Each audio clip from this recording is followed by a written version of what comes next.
Water spread all over, underneath the camper, emptied the tank.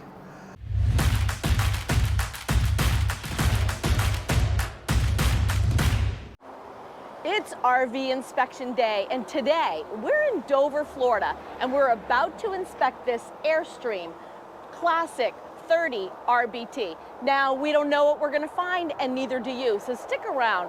We're gonna update you at lunch and the end of the day. So let's check out my first glimpse and our stow and go. As you know, there's no slides. So the stow and go is absolutely beautiful, right? Because you have access to your entire home. So coming through here, I'm looking for what? What am I looking for? You know what I find? I find that all of the hardware is gold until you get right here. And the hardware is pewter, which is kind of strange. 2 cabinets with pewter and 1 door handle, pewter. Everything else is gold. Maybe that's the way it's supposed to be.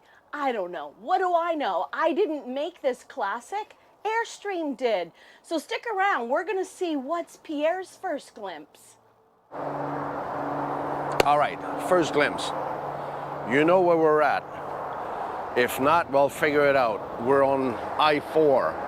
I don't really know where we're at. We're not going to say the place exactly. You figure it out. This is not the first time we come here, and I am frustrated, disappointed, pissed off of the disrespect that they have for inspector. And that just to show you, listen, you only paid 180, 90, 250,000 for an Airstream, so why would they be after you? They've been told here that we were coming. Oh, it's ready. It's ready. We're by I-4 with everybody else. There's no room as usual, but that's fine. We'll figure it out as usual. But propane's empty. Propane's empty. Let's go in the back. Let's go check. Remember, when we're gonna come here, power has to be hooked up the day before, so we have power. Nothing's been done. I opened those panels, trying to find my cable. My cable is so new. There's even a zip tie on there. So now I'm gonna have to get this out, which is, yeah, I'm gonna do it, because on top of it, this buyer is a woman. Does that have something to do with it? I wouldn't be surprised at all. So they think they can fly stuff by because, you know, people who are not too assertive, well, it's there. Inspectors, remember what they think about inspectors? 0 and nothing is the same thing. So that's the kind of respect they have for you as a customer, not me. Me, I gotta deal with this. This is my job. But you, this is the kind of respect you have, and this is the kind of service you think you're gonna have. Just keep that in mind. We'll see you in a bit. I gotta plug this in because I'm already pissed. Lunchtime recap. If this is where you want to buy your rig, I would think about it. I even talked to people who work here, and yeah, what's going on here is exactly normal. So this is how you're going to be treated when you become a customer of this place. And we've had this happen before. We got a couple of customers that went through this. So like I said earlier, you're the one buying this. You're the one spending that money. A spare propane tank. As we know, they just brought it. I don't know how much is in there. We'll do our basic test on here. But just to hinder your inspection that you want to be done, don't you? You want to know what you're looking at. You want to know where you're at. Here it is. Let's put you by the highway, and when it rains, it's nice on this side. Let's go on the other side. My table and my tools and everything ended up in the rain because, yeah, it started raining. So I was still able to go through the outside wall. Now I'm gonna go finish the top right after lunch, but so far so good. It's Airstream construction. All right, so let's finish up inside so there's less noise and not as humid. All right, so the way it started here this morning is there was a little bit of water, probably 40% of water in there. So turn the water pump, trying to get the water pump. Water spread all over, underneath the camper, emptied the tank because it was ready for inspection. Both valves were open, hot and cold, low drain point, everything went on the ground. There's no more water. This was ready? Are you kidding me? This is what you're gonna deal with. And they don't care. They do not care. I was even told that, yeah, inspectors, Yeah, most of them are useless, so every tech in here knows that we don't even want to look at you guys because most of you don't know what you're doing. They kind of happen to know me. I'm kind of lucky, okay, and they know I know what I'm looking for, but this definitely pissed me off. This is not the way you as a customer should be treated. Me, I got to deal with this. This is my job. This is what I do. But in your agreement, it's stated they know they received it. Having it ready, this, and this. Oh yeah, don't worry, bring your inspector. They don't care. Right up their head.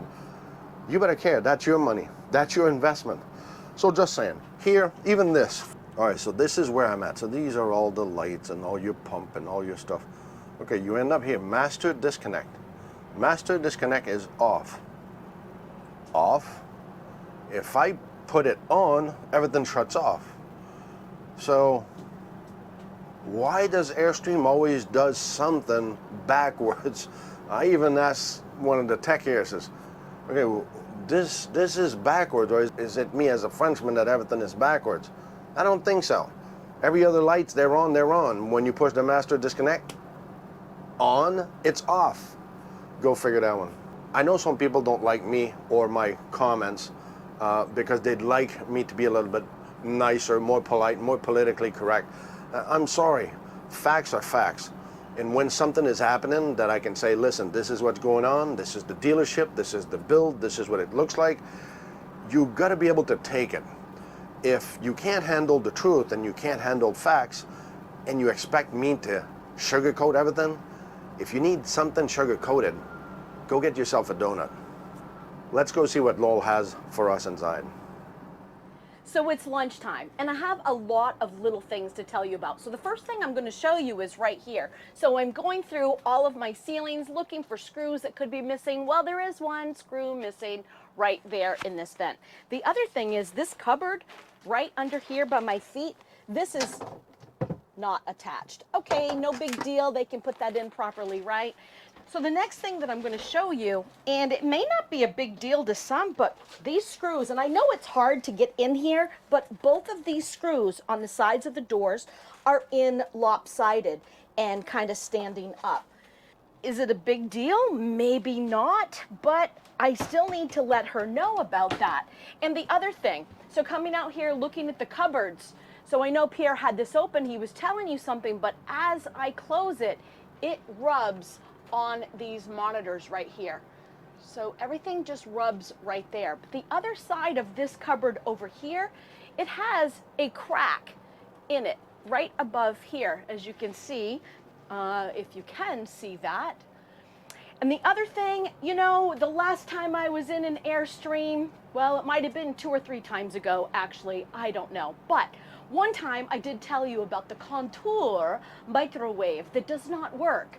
Well, this one does not work, does not turn on, nothing. So here we go. All right, so we can go start, you can put clear, lock panel, clock, whatever you want to do.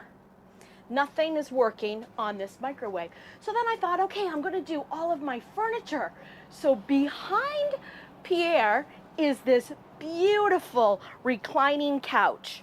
Well, it's great, but you're not going to go back up. So it will not come back up.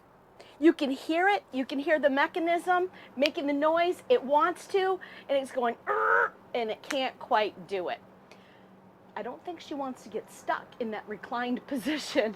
So remember guys, giving us a thumbs up on the video, it helps the channel a lot. It pushes us out into the land of YouTube so that other people will see these and know what's going on with RV inspections.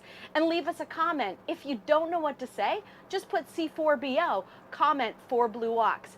Thanks for watching. End of the day recap. I'm inside. I'm wet. I'm soaking wet from going in and out and rain and stop raining, whatever. My roof, I just have some of these sealant on top of that window awning that I found that will need to be addressed. Other than that, outside, it's pretty close to perfection. I know Airstream make a creative effort. For the money they're asking, that's what you intend anyway, not just the system. We'll see the findings that Lowell has, though. It's still made by human. That's what we're going to get back at. That's why I'm inside. Nothing much to show outside. other than it looks like a big silver bullet. So in here, as you may see, there's a lot of things that when you go in here, you're going to become a contortionist, because you're going down there. You're going to have to take this panel off, this drawer off, and go in the back of that to check your water pump that's in there. Make sure there's no leak in the system. All the heating system, it's like one of those that we have in the Class A's, like our hydronic system. Inverter is hidden underneath the couch in the front, so I had to go underneath there, raise the thing, go underneath, swim a little bit through the cable to try to have an inverter, a serial number. Down here it's my electrical, so here it's, you know, you go in there and check all the wirings and if they're good, if the gauge of the cables are the right size, you know, the little things that I typically go at anyway. So for me, this place, talking to a couple of techs and people that are going to walk you through the units when you come, I had a common agreement on the conversation we had from a tech to a representative. The reason why they don't like inspectors, like we've said before, they do not like inspectors, and they're blunt with me, they're upfront, and that's why they ignore us a lot of time when we're working, and that's why the disservice that they do to you, not having this rig ready when you come up, well, it's against you, but they want to blame it because they're trying to make a point about the inspectors. But the three of us were talking today, and we agreed that we're basically working for you, the customer, not for the management, not for the building. So we have the same intent. I'm just looking forward for some inspectors to become more knowledgeable, understand what you're looking at, knowing the switch you're looking at the inverter, you're understanding what those systems do. Knowledgeable. Did you hear me say credentials? No, I'm saying knowledgeable. That's the conclusion I draw out of this visit today with a couple of guys that they've seen us here a couple of times and they've told us, yeah, you guys come in here, you go through your stuff, you don't ask much, if not ever. But we have guys that come here, they break up to $9,000 of stuff crawling in the back of an Airstream. See, there's research you need to do and understand your systems, because if you cannot do something, you got to know about it. You can't just wing it and say, oh, it's an Airstream, I'm just going to slide from the back. You remember that curve in the back on those Airstream? Imagine that aluminum caving in. That was 9,000 bucks. And some people also that they told us that no, they come in and then stuff is broken. So see, that's how Laura and I work. We do not do this. There's a box over there, there's a box over there. We don't open those boxes. That's not our job to open those boxes. Whatever's in those boxes, if it came from the manufacturer with a defect, we're going to be to blame. If they don't want to open it, then, well, there you go. That's going to be in the report. Well, you're going to have to check on your bedding and your stuff because we didn't inspect this. I'm just saying. So a lot of them, they don't like inspectors because, like they say, they know some of them. They can even probably give us name, which we're not going to share. But they'll come here 2-3 hours, kick a couple of tires, and they're gone. Do you know how much people buy those units? Do you know how much an Airstream is worth? Just an Airstream. I know it's not your thing, but it's in the RV industry. This is like buying a Range Rover. It's high-end equipment that costs a lot of money. So when you're paying $200,000-$300,000 for a travel trailer, you expect to have a real inspection, quality, dedication, something to look for. So that's the sentiment that we had from the guys talking here, that yeah, that's why they have a lot of problem with inspectors in general. I say in general because that's what they see. Hope on that note you learned something today. I don't have any bitching to do anymore. So now let's go see what Laurel found today and if it's a good one. So it's the end of the day, and I do have to retract. We figured out the microwave. It was something simple, but we figured it out, you know, with manuals and all that. It's working. So that's a good thing. The other thing is that I have this snap here in the bedroom. All of the window shades snap, but this one particular snap it's very loose to the point where I wouldn't even put a snap on there. I'll let them figure out how to tighten that up. I had one light that was completely out, and you know, right above your head, these lights right here, it's right behind you. So that one is completely out. Okay, they're gonna go in and fix that. The biggest problem I had was the sink. So at first I thought, oh, it's missing sealant. Then I realized the sink was actually dropping into the drawer compartment. So it's all loose in there. It needs to be attached, and it does need sealant because it is missing sealant regardless. But yes, it's very loose. And other than that, I've had a great day. We have no leaks at all whatsoever. The shower, the kitchen sink, the bathroom, everything is looking pristine. And I can tell you that the customer, I think, is going to be extremely happy once she gets all these things. It's not a lot, but every little thing holds you up from leaving the dealership the day you thought you were going to leave. This way, she's going to be able to send them her CRL, create repair list prior to, and can have all these things fixed before she comes to sign on the dotted line. So guys, remember, give us a thumbs up. That thumbs up goes a long way. And don't forget, if you haven't subscribed, we would love for you to subscribe. Come along on the journey with us and leave a comment. If you don't know what to say, put C4BO, comment 4 Blue Ox. So remember, and do never forget, Not all about the destination, it's all about the journey. If you enjoy our videos, we would love it if you would hit subscribe, give us a thumbs up, and comment. If you don't know what to comment, just put C4BO, comment 4 Blue Ox, and make sure to share with all your RV and friends. Thanks for watching.